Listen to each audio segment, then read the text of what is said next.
Now, with our first story, members of parliament are currently debating for onward approval the president's Chief Justice nominee, Ms. Sophia Akuffo, as the substantive Chief Justice, taking over from former Chief Justice Georgina Theodora Wood.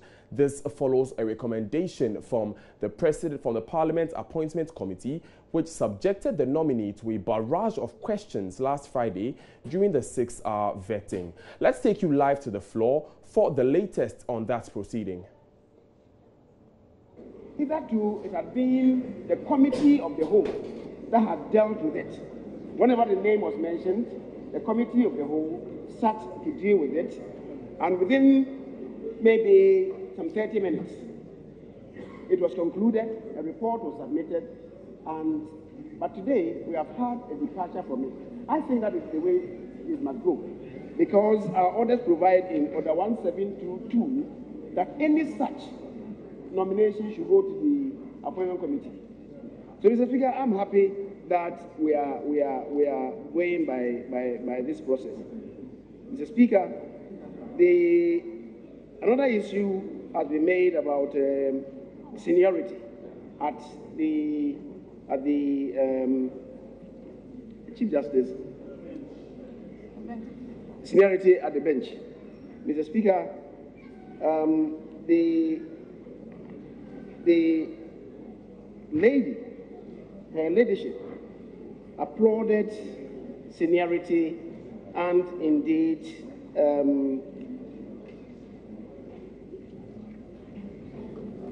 Mr. Speaker, applauded the fact that seniority must be respected and indeed be upheld within the circles of the bench. But, Mr. Speaker, I think we are talking about pragmatism. We are talking about pragmatism and not dogmatism. Because if the argument is extended, then within the police service, the most senior should be the IGP. Within the armed forces, the most senior should be the Chief of Defense Staff. And yet we have seen cases where, for reasons of pragmatism, presidents have let over maybe some of them who were there and appointed others who, in their considered opinion, in consultation with the relevant authorities, they considered to be worthy to serve as IGPs and indeed Chiefs of Defense Staff and so on and so forth. So, Mr. Speaker, I believe that the necessary consultation had been done, and going by the report, I'm impressed about the quality of the person that we are approving as the Chief Justice. The committee has said it all in the conclusion that the committee observed that giving her high standard of competence and integrity, forthrightness and independence of thought, astuteness and in-depth appreciation of the law, fairness and selflessness, the nominee, Her Lordship Sophia Akuffo, qualifies to serve as the Chief Justice of the Republic. They even comment on her demeanor and composure, and also go further to say that they are satisfied that the nomination of Justice Sophia Akuffo is in conformity with the 1992 Constitution and standing orders of the House, and the committee itself is persuaded of her eligibility, competence, and suitability, and accordingly recommends by consensus the candidacy of the nominee to the House for approval. Mr. Speaker, I believe I cannot add anything useful to this conclusion. And in that regard, I will urge all colleagues to rise up in unison to approve of the nomination of her leadership and approve of the report. Mr. Speaker, I thank you very much. Honorable Minority Leader. No, Mr. Speaker, I know you would accommodate after the you, chairman. the Honorable Chairman of the Committee, the Honorable President. Mr. Speaker, mine is not, mine is just to respond to the Majority Leader.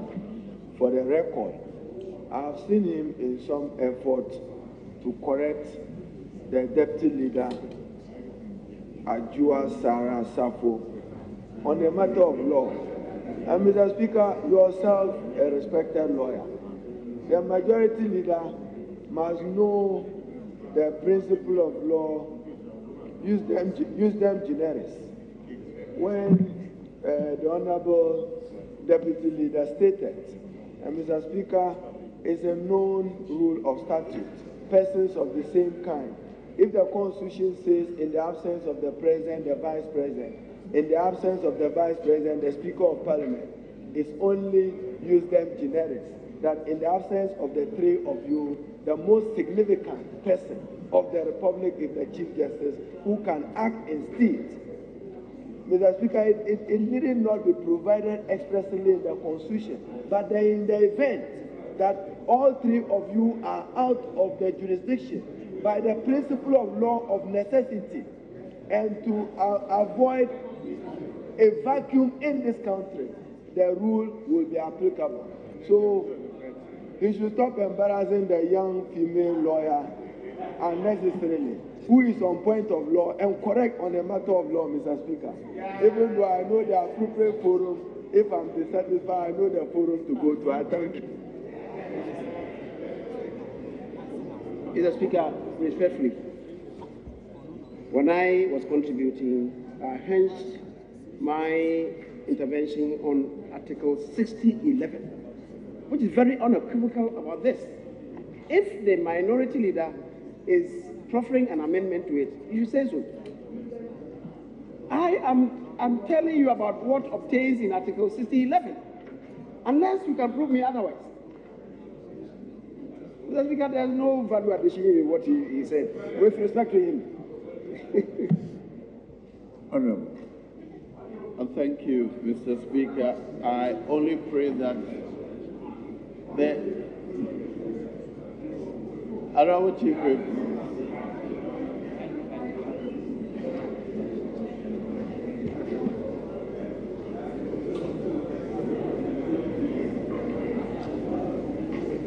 Leadership. The Honorable First Deputy Speaker has the floor. thank you, Mr. Speaker. I only pray that this later controversy does not overshadow this whole exercise that we have been engaged in. Mr. Speaker, I want to thank members for their contribution, and in particular for drawing out my attention to referring to England instead of the United States by the Minister for Monitoring and Evaluation.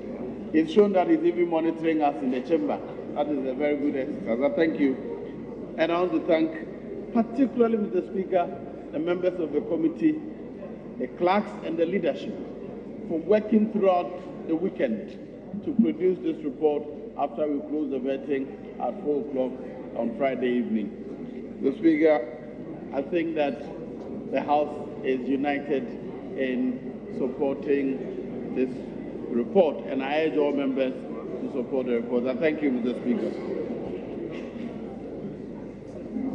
Thank you very much, Honorable First Deputy Speaker.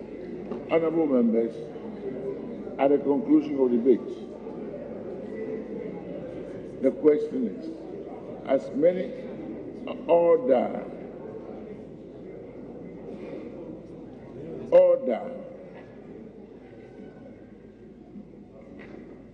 as many as are in favor of the motion say aye. Those against say no. The ayes have it. The House has accordingly approved the nomination of Justice Sophia Akuffo, Justice of the Supreme Court, for appointment as Chief Justice of the Republic of Ghana in accordance with Article 144 of the Constitution.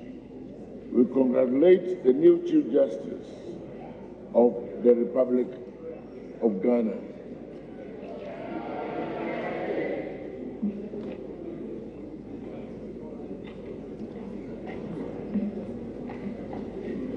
Honorable Majority Leader, any indication?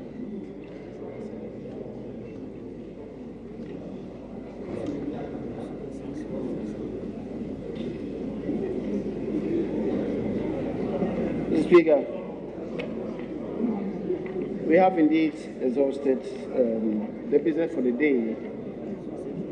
The only other outstanding matter is the meeting of the Committee on Roads and Transport. Mr. Speaker, other than that, we have exhausted the agenda for today. And that being the case, I would want to move that this House do stand adjourned until tomorrow.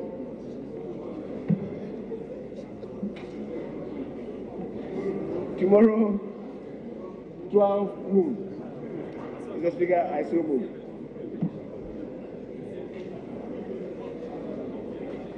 Mr. Speaker, I beg to second the motion for adjournment. Thank you. Honorables, the motion for adjournment has been moved and seconded. All those in favor say aye. Those against say no. The ayes have it. This honorable House will stand adjourned till tomorrow, 12 noon. Thank you very much.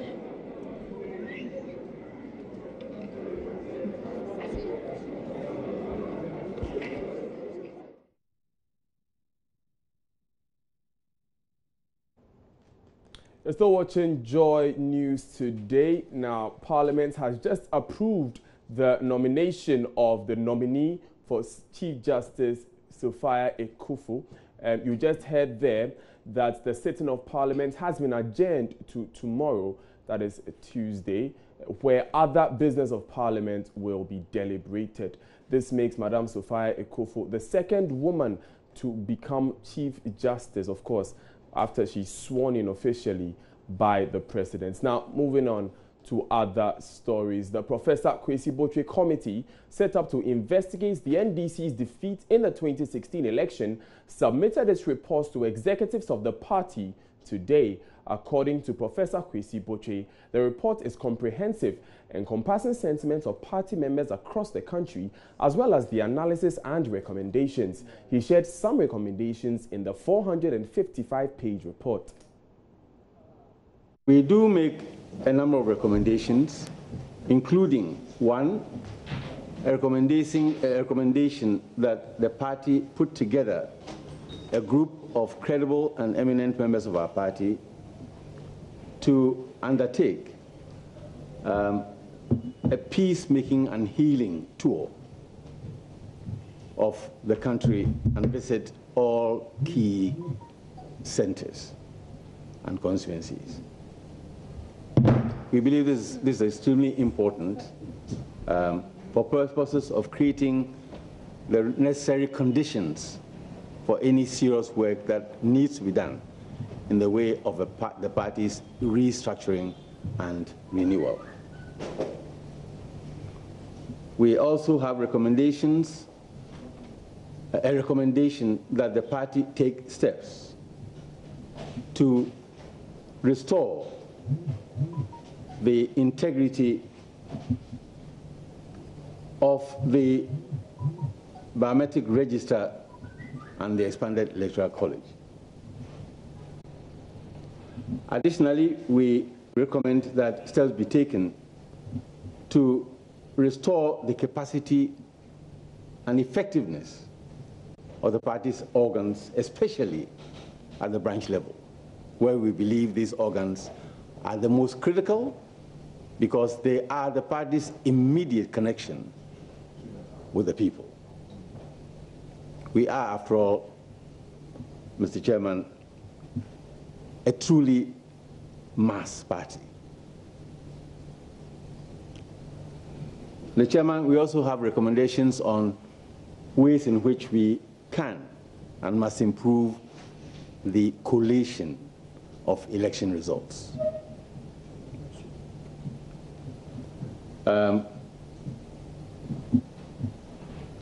We also believe that steps ought to be taken by the party to reconnect itself properly to our social democratic roots and the principal actors in these social democratic roots, the social forces that populate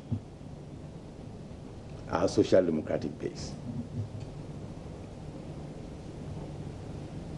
We believe and also do recommend that steps ought to be taken to strengthen research and intelligence in the party. This should involve crowding in a larger body of the party's intellectual capacity.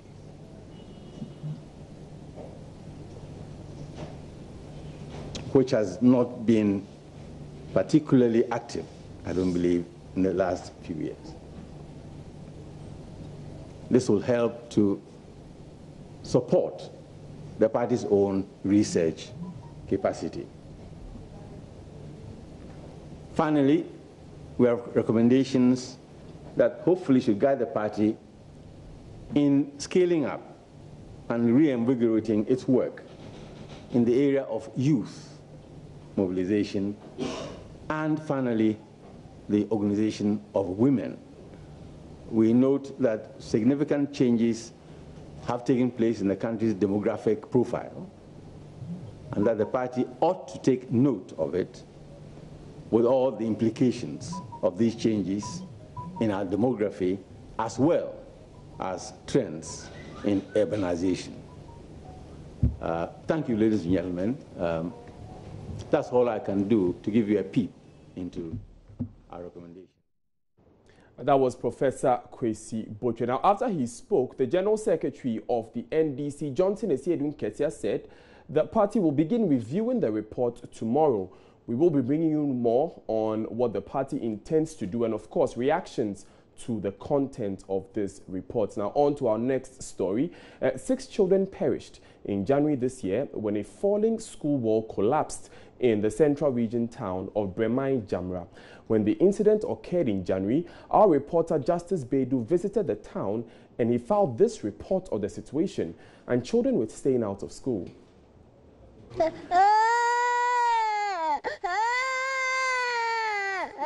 The cry of a child still terrified by memories of his classroom block falling over him.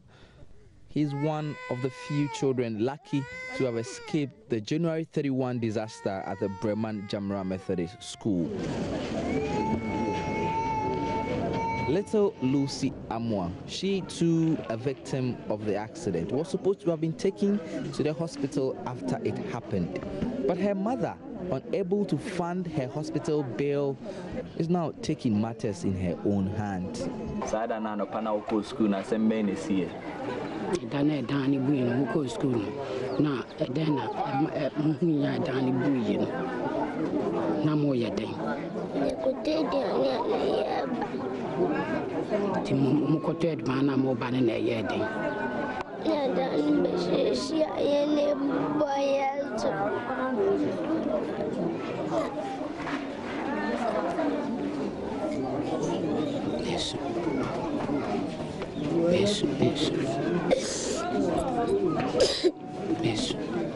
Ubeko school beam.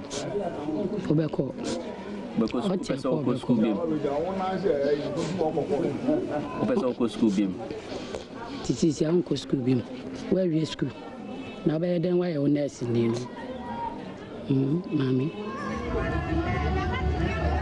Lucy is not alone. Many of the children in Breman Jamra now do not want to go back to school again.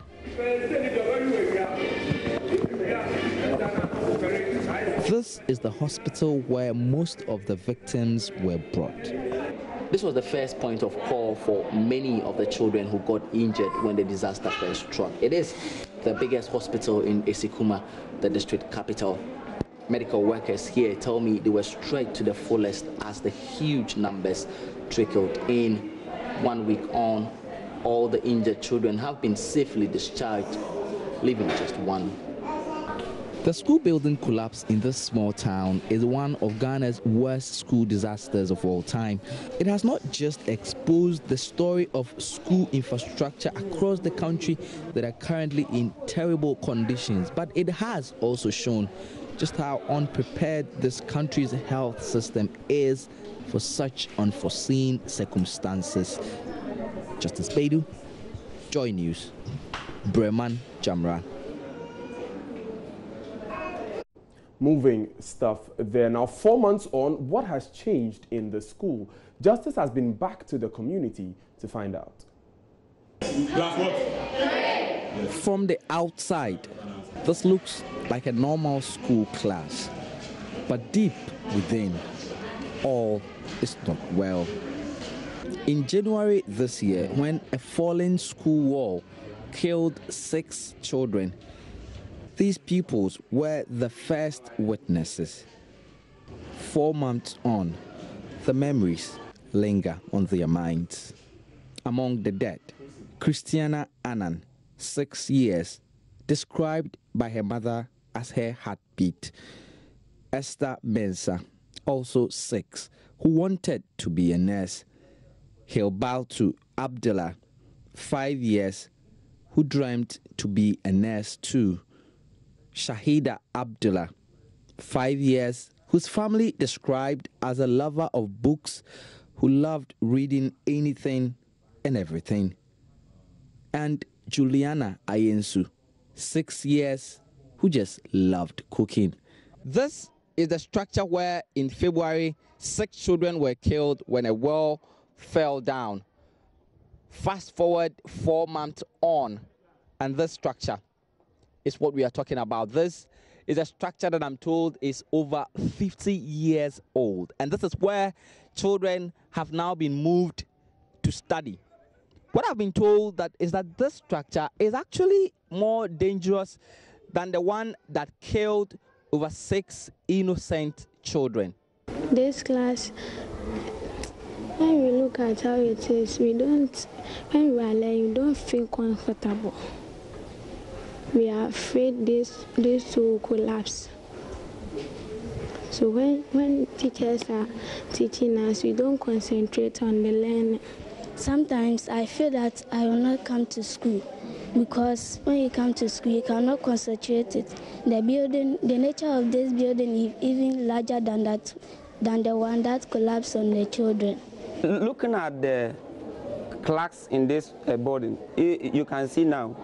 The KG block that collapsed, it was even the crack that was in it was very, very light. But this one, if you look at it, the children, they knew the state of the KGG block, and when they see this one, they will be bold to tell me they say. In fact, the classroom that we are, everybody is alert to hear, then we all run away. So it is not what the teachers are teaching that we listen to.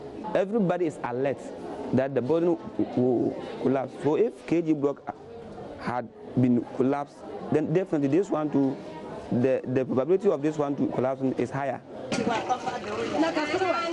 Back in the Breman Jamra town, life is back to normal, or so it seems. But the event of the biggest disaster that this town has ever seen still weighs heavy on the minds of many. This woman had 2 children sustain serious injuries. I first met her here in the wake of the disaster when I visited. This year, I said, me in Webian fee education for one. I didn't know me. You be a me wo be a me to me daytime be a me by hospital 17. Me and if me drink a crankra. Nti wa no compre bemba ni se wonnim na so ne nkwalam kura e agro na se wo de wansa kan iti se ya na ne hunim efi. While on this follow-up visit, I've seen more than 5 different schools in the same district as Breman Jamra, which are in even worse conditions than the one that collapsed. School structures that are in death trap conditions are not in Esikuma or Dobin Brakwa district alone. They are widespread nationwide. The 6 children killed in January shocked the nation. But that disaster, it seems, did very little to change the situation. It leaves you wondering what else will. Justice Beidou, Joy News, Breman Jamra. Now, child rights activist Brighter Pia is encouraging parents of the injured pupils of the Breman Jamra Methodist School to seek redress from government through the lay-down procedure, rather than wait for governments to make good on their promises to support them. Though governments gave them the assurance that they will support them after their children died and others injured when the building collapsed 4 months ago, Mr. Appiah believes they will be better served if they demand what is due them. He was speaking on Joy News Desk today. I believe that one authority has been given to people to perform their duties. There are checks and balances in the system which we can resort to all the time. So we're just hoping that they will do what is right, and if not, we'll try as much as possible to see how we will seek for the alternative in terms of forcing them to do what they are supposed to do. I don't have the specific promise that the government made to these parents, but whatever it is, if they suffered as a result of a building that was constructed by the state, and there's a promise to that effect, then of course we need to see the fulfillment of it. But however, if something has happened to these children, it does not mean that you need to always fall on the promise of government to get what is due you. I think that there are appropriate procedures that you have to go through, irrespective of whether government has made a promise or not. You can seek for redress in relation to what caused the whole issue and all that. And if by investigation it's established that it's a negligent conduct on the part of the state, then they should be awarded with damages and all that. So it's not about a promise, but I think that it is just for them to invoke their rights under the Constitution to ensure that children, the family benefits from it and all that. So those are the things that, for me, they should be looking at, rather than depending on the promise that government has made. Government can only make promises in relation to this particular issue when it comes to the infrastructure development. But if the state can't walk out to your house and say that, oh, okay, we are going to take care of the family, and they are not doing that, I don't think that you should just wait to say that they have made a promise and they have not fulfilled it. But it's a right which is enshrined under the Constitution. So they just have to enforce it. I don't think that they should depend on the promise that government has. Now, some residents of Osiem, a community around Kokrobite, say they are living in fear after some thugs believed to be part of one of the feuding chieftaincy factions in the community attacked them. A middle-aged man was attacked with machetes and clubs after he stepped out from church to urinate. Another man also sustained cutlass wounds after the thugs attacked him at his shop. It's been 2 decades since the feud began between the two factions in the Osiem community. Joy News' Maxwell Agbagba visited the community and reports. Yesterday I was sitting in front of my store, and the town guys were quarreling. I was not included. I was not included when they were quarreling. Immediately I saw a guy coming to me holding cutlass. The guy did not ask me anything, and I did not tell the guy anything. The guy started using the cutlass on me. Cut my head, cut my hand. After that, the guy went away, and I went to the police station and reported the case, and the police gave me a form to the hospital. Yeah. You said you didn't do anything to him? No. I've not done nothing to the guy. Was he just one person, or you saw a lot of them? Okay, they were plenty. The guys were plenty, but only one person came to me. He came with a sharp cutlass? With a sharp cutlass. What did he ask you when he came? He did not ask me anything. And then he started cutting you? He started cutting. How do you feel living in that community after the incident? Do you know him? Do you know the people? Oh, I really know them.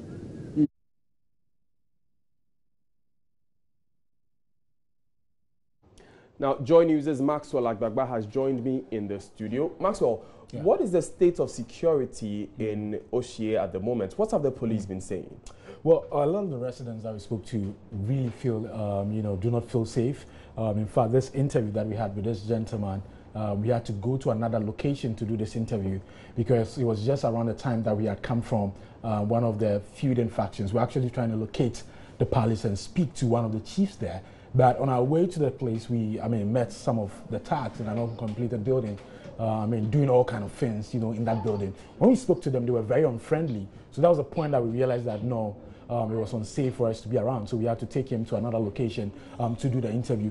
This gentleman that you saw, some few minutes ago, was actually a second person who was attacked. So he's not an indigent of the place. He just owns a shop, you know, there. So tension is still quite high. I mean, it's still in the community. It's still quite high, and police officers have increased, you know, their visibility in that area. They've increased their patrols in that area. At the time of our visit, some BNI operatives were also at the Kukrubite police station waiting for the commander to arrive so they can get some briefing, you know. So what have they been saying? What have they been telling you? Well, they wouldn't go on record, but one of the officers that I had interactions with in an off-record conversation tells me that this feud has been there for the past 20 years. He tells me that currently he is working on a case which is already in court. It was about, you know, some routes that erupted in the area, and it's still about this feud and chieftaincy dispute. Right, thank you very much, Maxwell Agbagba. It's now time for business. We'll take a short break first.